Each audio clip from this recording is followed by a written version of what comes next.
Mesdames et messieurs, bonsoir. Très heureux de vous retrouver. Merci de nous suivre sur Matin Libre Télévision. Vous nous suivez sur le www.matinlibre.tv.bj et vous faites bien de nous suivre. Merci donc de nous rester fidèles. Aujourd'hui, sur Créneau Idéal, nous allons vous présenter justement cet ouvrage Mille espoirs pour un cœur opprimé. Quel est l'intitulé, en tout cas, quel est l'intitulé donc de cet ouvrage? Nous parlerons du contenu avec son auteur, le prophète Abel Kiki. Bonsoir. Shalom, shalom, frère Oumiad. Vous allez bien? Ça va, ça va. En tout cas, c'est un plaisir pour nous de vous retrouver sur Matin Libre Télévision. Depuis quelques années, justement, quand on découvre la 4e de page, on voit que c'est depuis 2006 que vous avez reçu cette responsabilité de commettre donc déjà une brochure, aujourd'hui un ouvrage, pour ceux qui, justement, n'avaient pas donc cette inspiration de ce que vous avez commencé par écrire, donc 1000 espoirs pour un cœur opprimé depuis des années. Un point rappel, qu'est-ce que vous leur direz? Oui, 1000 espoirs pour un cœur opprimé a commencé depuis 2006 par juste un dépliant. D'accord. Au fil des années, c'est devenu juste une brochure de quelques pages. Mais bon, par la grâce de Dieu, cette année, ça a pris un peu plus de volume. Et c'est devenu pratiquement un livre. Mais 1000 espoirs pour un cœur opprimé demeure 1000 espoirs pour un cœur opprimé. Ça ne se vend pas. C'est un manuel d'évangélisation, d'impactation et de restauration de vie. Ah, voilà, 1000 espoirs pour un cœur opprimé. Pourquoi l'intituler? Comment vous l'avez reçu? 1000 espoirs. Voilà, on parle souvent d'un espoir, une espérance et tout ça, mais vous l'intitulez 1000 espoirs. Oui, 1000 espoirs pour un cœur opprimé parce que d'abord, il faut dire que ce dévotionnel a été reçu directement au travers d'une vision avec cet intitulé. D'accord. Avec son nom, 1000 espoirs pour un cœur opprimé. Et donc vous l'avez reçu, voilà, l'intitulé complet. Complet de cette façon, 1000 espoirs pour un cœur opprimé. J'ai essayé plusieurs fois de changer, mais ça n'a jamais changé. Et puis c'est devenu aujourd'hui un instrument qui redonne de l'espoir et qui est centré sur Christ en nous, l'espérance de la gloire. Christ en nous, l'espérance de la gloire. Christ en nous, l'espoir renaît. Christ en nous, la restauration devient obligée. Pas possible, obligé. Obligé. Très bien. Quand on prend quand même cet ouvrage, la couverture d'abord, certainement que tout ce qu'il y a ici n'est pas donc anodin. Vous avez, on va dire, c'est une colombe, n'est-ce pas? Décrivez-nous un peu cette première page. Oui, c'est un aigle que vous voyez sur Ah, d'accord, un aigle. la première page. Et l'aigle est dans son envol. C'est-à-dire que après la restauration, il y aura un moment où l'Éternel propulsera ses enfants dans une nouvelle dimension de grandeur. La parole de Dieu nous a dit que, comme l'aigle, nous prendrons notre envol. Et donc, c'est une saison d'avancée de grande nature, d'où l'aigle dans cette position, les ailes totalement écartées, en train de s'envoler au-dessus des montagnes. Les montagnes qui représentent les défis de la vie. Très bien. Les montagnes qui représentent les défis de la vie, et je me rappelle quand même de cette parole. Si vous avez donc un grain, une foi comme ce grain de sénévé, vous pourrez donc déplacer les montagnes, c'est bien ça? Tout à fait, c'est bien ça. Voilà. Restauration profonde et avancée de grande nature, c'est la thématique sous laquelle donc ce livre de 1000 espoirs pour un cœur opprimé justement s'est articulé. Déjà, la thématique, quelle est la source d'inspiration? Qu'est-ce qui vous a inspiré cette thématique? Oui, l'inspiration vient d'un constat. Il faut dire que beaucoup de personnes prient pour être restaurées, mais très peu comprennent que Dieu restaure vraiment avec une intention d'avancer de grandes dimensions. À travers les Écritures, notamment dans le livre de Joël, chapitre 2, verset 25, nous avons vu que Dieu promet de rendre les années dévorées. Donc cette promesse ne parle pas seulement de restauration, mais d'un repositionnement dans la grandeur, la grandeur à tous les niveaux, la grandeur originelle que le Seigneur nous avait déjà conférée. D'où ce thème, restauration profonde et avancée de grande nature. Très bien. Vous parliez de ce que donc 1000 espoirs pour un cœur opprimé, c'est un dévotionnel. Pour ceux qui ne sont peut-être pas habitués à ces mots, un dévotionnel, qu'est-ce que c'est? Alors un dévotionnel, c'est juste cet instrument-là qui vous permet alors d'exercer votre dévotion, votre vie de prière chaque jour, que ce soit le matin au lever, que ce soit à n'importe quel moment, lorsque vous prenez alors ce document, cela vous permet, lorsque vous prenez ce livre, ça peut être une brochure, ça vous permet de prier normalement, de méditer normalement la parole de Dieu. C'est un document qui vous permet d'exercer votre foi et de bâtir votre esprit. C'est un document d'exercice spirituel. Et puisque vous parlez de dévotionnel, quelle est la particularité de 1000 espoirs pour un corps opprimé quand on sait qu'il y a bien d'autres dévotionnels?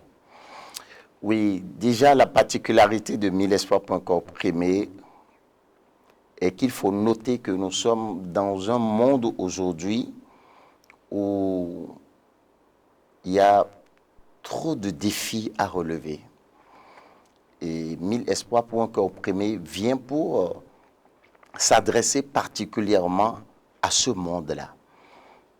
Des frères, des sœurs, des leaders à divers niveaux qui sont abattus, qui sont chargés par la pression de tous les jours. La pression sociale. La pression sociale, nommez la pression, que ce soit même dans les foyers, partout.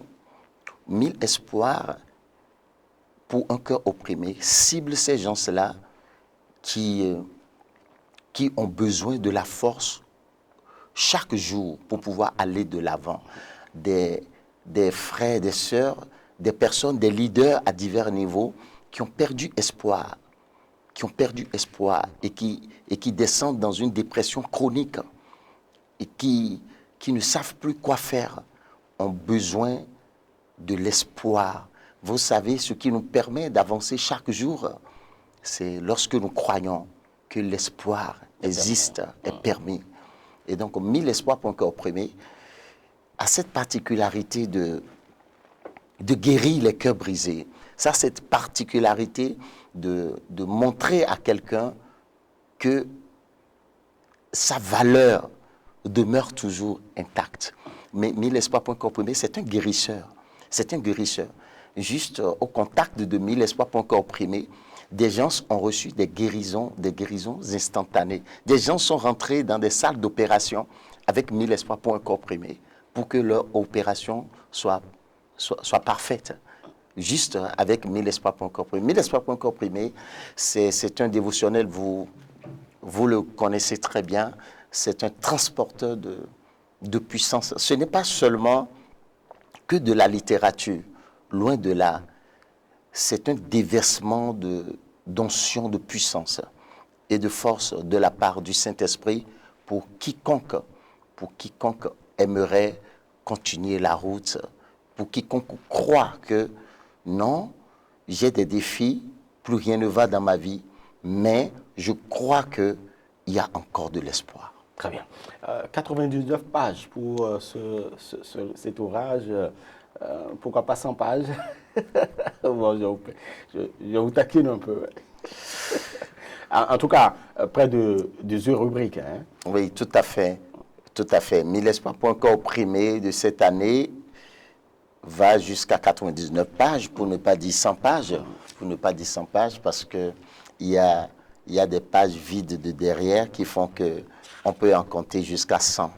Lorsque vous prenez ici, vous avez 100 pages Tout à ici, fait. voilà. Donc pourquoi? C'est juste arrivé comme ça, hein? En rédigeant 1000 espoirs pour un corps opprimé, on s'est rendu compte que ah, Il y avait beaucoup de choses à dire. cette fois-ci, il y avait beaucoup de choses à dire. Cette fois-ci, il fallait aller un peu plus en profondeur dans chaque thème, chaque thématique développée.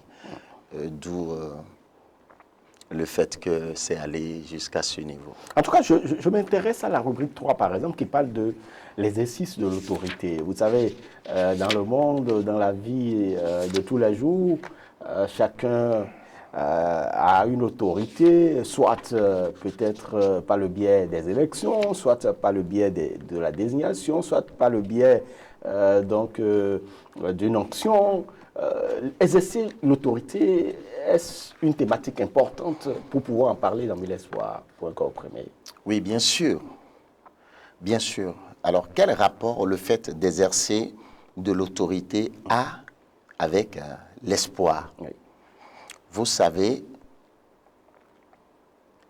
on ne peut jamais se relever sans la force dans l'âme. Je voudrais en profiter pour dire à quelqu'un qui nous suit que si vous êtes abattu, découragé, que l'Éternel vous fortifie dans votre esprit, dans votre homme intérieur au nom de Jésus-Christ. L'autorité qui nous a été donnée par le ciel nous permet alors de prendre le dessus sur les influences négatives. Les influences négatives qui nous oppressent dans la vie, ça peut être le découragement, ça peut être juste de la fatigue mentale. Ça peut être juste... La fatigue mentale, hein? Oui, la fatigue mentale. La fatigue mentale, psychologique, qui freine d'ailleurs le rendement aujourd'hui dans Que vous devez avoir, la la productivité. productivité dans nos entreprises. Donc, par l'autorité, par cette force divine, spirituelle, qui vous est conférée par grâce, juste par grâce. Vous n'avez pas besoin d'aller voir quelqu'un pour cela. Vous avez juste besoin de croire en Christ, de l'accepter dans votre vie comme Seigneur sauveur personnel et de lui dire, Seigneur, revêt-moi de ton autorité. Que déjà, vous naîtrez avec cette puissance en vous. La Bible dit dans Jean 1, verset 12, que nous avons été tissés en tant que des êtres nouveaux, nés de nouveau, par le pouvoir, par la puissance.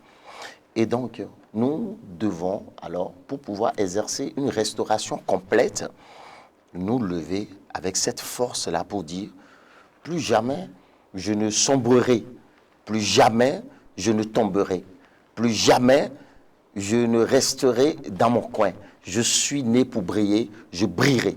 Et donc, il faut de l'autorité, il faut l'exercice de l'autorité pour pouvoir parler ainsi, dire non et pour pouvoir avancer dans la vie, dans une dimension grandeur nature. Mais il y a d'autres qui ne savent pas dire non.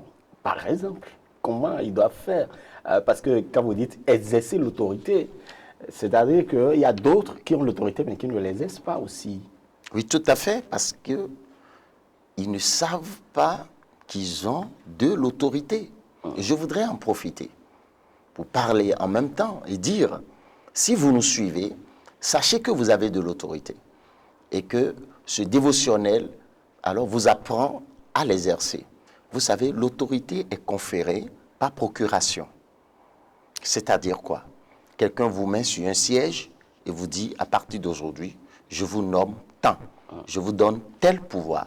Et celui qui vous met sur ce siège-là, celui-là s'attend à ce que vous exerciez votre autorité en son nom. Et la Bible dit que vous avez le nom qui est au-dessus de tous les noms, chers téléspectateurs. Nous avons le nom, il y a un nom qui est au-dessus de tous les noms. Je parle au monde entier. Que vous soyez chrétien ou non, il y a un nom qui existe. C'est vrai qu'aujourd'hui, la chose est telle que, avec la mondialisation et tout, nous avons tendance à négliger cela. Mais le nom Jésus est un nom qui est donné de sorte que ce nom-là soit au-dessus de tout autre nom, afin qu'en ce nom, tout genou fléchisse dans les cieux, sur la terre, et que toute langue confesse qu'il est Seigneur, et que tous ceux-là qui désirent le salut, la restauration, tous ceux qui veulent démontrer à leur entourage que leur vie n'est pas encore terminée, il leur suffira tout simplement alors de se mettre à invoquer ce nom-là. Ce nom, c'est le déclencheur de l'autorité de Dieu. Et donc, j'invite tous ceux qui nous suivent à commencer à exercer leur autorité. Levez-vous, bien-aimés. Levez-vous. Et dans la vie encore active, des choses. Et dans la vie active, quelqu'un qui a reçu peut-être cette autorité qui ne l'exerce pas, quel est le message que vous avez à lui dire? Parce qu'il y a plein de personnes qui, justement, on leur confie une certaine responsabilité, donc ils ont une autorité, mais qui n'arrivent pas à l'exercer. Oui, donc vous savez, la connaissance libère. Et il ne peut pas y avoir de connaissance sans information adéquate. Je voudrais dire à ceux-là qu'il est écrit sur leur vie comme un commandement divin. Il est écrit dans les Saintes Écritures. Ton Dieu ordonne que tu sois puissant. Ça veut dire quoi? Ça veut dire que Dieu leur ordonne d'exercer leur autorité. Alors, il y a des facteurs qui peuvent empêcher des gens d'exercer l'autorité, comme par exemple la peur de l'environnement, la peur d'échouer, la peur d'être appelé à reprendre à zéro. Donc, je voudrais leur dire que la Bible leur dit non, d'exercer leur autorité, que rien ne pourra les nuire. Selon Luc 10, verset 19, je cite, Voici, je vous ai donné le pouvoir de marcher sur les serpents, sur les scorpions et sur toute la puissance de l'ennemi, et rien ne pourra vous nuire. Et rien ne pourra vous nuire. Votre autorité, c'est votre vie, c'est votre valeur, c'est votre don. Très bien. Oui. Voilà, vous pouvez retrouver d'autres thématiques au travers de ces différentes rubriques qui se retrouvent dans le livre 1000 espoirs pour un cœur opprimé. Qui peut lire 1000 espoirs pour un cœur opprimé? Oui, 1000 espoirs pour un cœur opprimé, c'est pour tout le monde entier. Et notamment pour tous ceux qui sont sans église. Ah, il y a des gens sans église. Bien sûr, je vais parler de En ceux-là. fait, ils croient en Dieu, mais ils sont sans église. Oui, ils ont été tellement à l'église qu'à un moment donné, ils se sont découragés, ils ont abandonné, et puis ils ont leur manière d'adorer leur Dieu. Ce livre leur appartient. C'est pour ceux qui sont à la quête de la spiritualité adéquate, la spiritualité équilibrée, l'exercice de la puissance sans corruption, la spiritualité qui vient d'en haut, celle que Christ, Jésus, le mort ressuscité, est venu nous apporter. Ce livre, c'est pour eux, c'est pour tout le monde. Ce n'est pas seulement pour le corps de Christ, c'est pour tout le monde. C'est pour quelqu'un qui se dit, il faut que j'aille forcément faire de gris-gris entre griffes pour pouvoir m'en sortir. Il faut que je mette du cola à la bouche avant de pouvoir parler. Non, lorsque vous utilisez ce livre, vous acquérez une autre dimension. Vous retrouvez votre identité originelle. Et ça peut être lu par tout le monde. Très bien. Même les élèves, même nos enfants peuvent lire ce livre. Ce livre, c'est pour tout le monde, c'est pour tous les leaders à divers niveaux, c'est pour les dirigeants des nations. Ce livre nous apprend à diriger. Ce livre nous apprend à mettre en place des stratégies qu'il faut. Comment régner? Comment prendre de la hauteur? Vous avez parlé du leadership, du management. Tout à fait. Vous savez, il ne peut pas y avoir de restauration maintenue. Il ne peut pas y avoir d'avancée maintenue sans l'exercice d'un leadership adéquat. Donc, ce livre traite de tout et je voudrais vraiment que vous vous en procurez.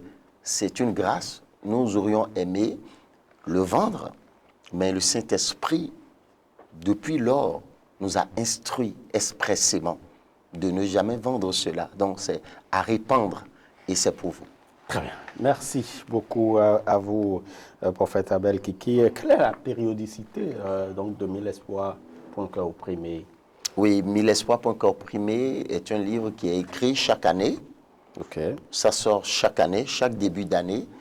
Et son lancement est souvent dans le mois de février. Vous savez bien, depuis toutes ces années, par la grâce de Dieu, on n'a pas dévié. Nous sommes toujours en train de faire son lancement dans le mois de février. Et Pourquoi février? Février, parce que, bon, on se dit que c'est en début d'année, le temps de prier avant de lancer le dévotionnel. Donc, nous prenons décembre, janvier, Oui. dans la consécration par rapport au dévotionnel avant de le lancer. Très bien. Parfait. Et quelles sont les perspectives aujourd'hui pour 1000 espoirs pour un cœur opprimé après donc cette mise à disposition du dévotionnel pour 2026? Quelles sont les perspectives? Oui, 1000 espoirs pour un cœur opprimé est un dévotionnel qui appartient au Bénin, dans un premier temps. C'est pour nous-mêmes. C'est notre chose. C'est notre joyau. Et déjà, 1000 espoirs pour un cœur opprimé sera répandu sur tout le territoire du Bénin. D'accord. Mais il faut dire qu'il y a les nations qui nous entourent, qui le réclament déjà. Et il y a déjà un grand lot qui est allé sur le Togo et un autre lot qui s'en va déjà sur la Côte d'Ivoire. D'accord. Donc les perspectives ne sont rien d'autre que alors de répondre 1000 espoirs, notamment alors dans notre propre nation, le Bénin. Pourquoi? Parce que d'autres nations s'intéressent bizarrement encore plus à ce que nous produisons chez nous-mêmes. Or, ce qui nous appartient de droit. Exactement. Et donc, 1000 espoirs pour un cœur opprimé, c'est déjà alors le répandre partout au travers des sponsors qui vont se positionner pour sa multiplication. Très bien. Il semble que la jeunesse chrétienne lit de moins en moins. Tout à fait. Tout à fait. La jeunesse chrétienne lit de moins en moins. Et c'est la raison, c'est l'une des raisons pour lesquelles 1000 espoirs pour un cœur opprimé est gratuit. C'est gratuit, c'est pour permettre... Parce que si tu étais payant, ils n'achèteront pas, hein, Ouais. ces jeunes. Vous savez, l'apôtre Paul, voilà. vous permettez, Oui. l'apôtre Paul a dit à Timothée, il lui a dit, Timothée, mon fils, je crois dans le chapitre 4, Timothée 4, le verset 13, il lui dit, alors je t'exhorte à la lecture, hein, je t'exhorte à l'exhortation et je t'exhorte à l'enseignement. Je voudrais que tu t'attaches à cela de toutes tes forces, afin que tes progrès soient évidents pour tous. Donc, il peut y avoir des progrès, mais pour que les progrès soient évidents, pour que l'avancée soit une avancée évidente, pour que la restauration soit une restauration évidente, il faut que celui qui aspire à être un grand leader devienne déjà aujourd'hui, à partir de ce moment, un grand lecteur. D'où la raison pour laquelle ce dévotionnel, c'est pour toute la nation, c'est pour les nations, afin que alors nos leaders puissent se valoriser davantage au travers de la lecture. Très bien, vous dites quelque chose d'essentiel. Et pour ceux qui aspirent à la grandeur, qui aspirent à un certain leadership, les véritables leaders et les leaders confirmés, ce sont ceux-là qui lisent énormément. Tout à fait. Ce sont ceux-là qui disposent de bibliothèques.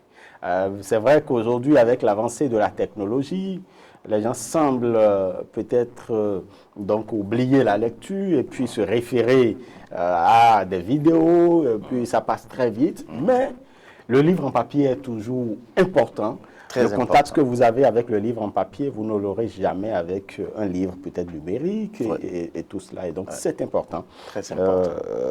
C'est important de lire. Merci, Voilà. merci beaucoup. Merci beaucoup à vous, prophète Abel Kiki, pour ces échanges. Votre mot de fin. Oui, mon mot de fin, c'est d'abord de vous dire merci pour le temps que vous avez passé à nous suivre. Je voudrais très humblement vous exhorter à continuer dans la lecture des livres chrétiens, la lecture et la promotion de ces livres. Pourquoi? Parce que le secret de la vie se trouve dans la lecture et dans la méditation. Et donc, lisez. Et pour avoir 1000 espoirs.com opprimé, cela est gratuit. Il vous suffira juste de composer notre numéro et de venir vers nous pour que vous l'ayez gratuitement. Que Dieu vous bénisse. Amen. Merci beaucoup à vous, prophète Abel Kiki. Je voudrais quand même partager avec nos amis téléspectateurs cette quatrième, sinon, non, cette 8e rubrique, qui dit 4 clés pour une restauration, une avancée grandeur nature. La première clé, retenez bien, la première clé, devenez un maître des étapes stratégiques. Devenez un maître des étapes stratégiques. Vous allez retrouver les 3 autres clés dans cet ouvrage que je vous recommande, 1000 espoirs pour un cœur opprimé. Donc, ce dévotionnel de 2026 est désormais disponible. Nous en parlions avec son auteur, le prophète Abel Kiki, donc de Jérusalem, cité du Grand Roi, c'est bien ça, hein, Jérusalem, cité du Grand Roi. Restauration profonde et avancée de grande nature, c'est la thématique sur laquelle s'est articulé cet ouvrage que je vous recommande, mesdames et messieurs. Malheureusement, nous sommes au thème de notre entretien. Merci à vous. Je sens, je pressens qu'on va se retrouver très vite, prophète Abel Kiki, et bien évidemment avec nos amis téléspectateurs internautes de Matin Libre Télévision. Vous nous retrouvez très très bientôt pour un autre numéro de Créneau Idéal. D'ici à là, portez-vous bien, grâce à chacun et à tous. Bye bye.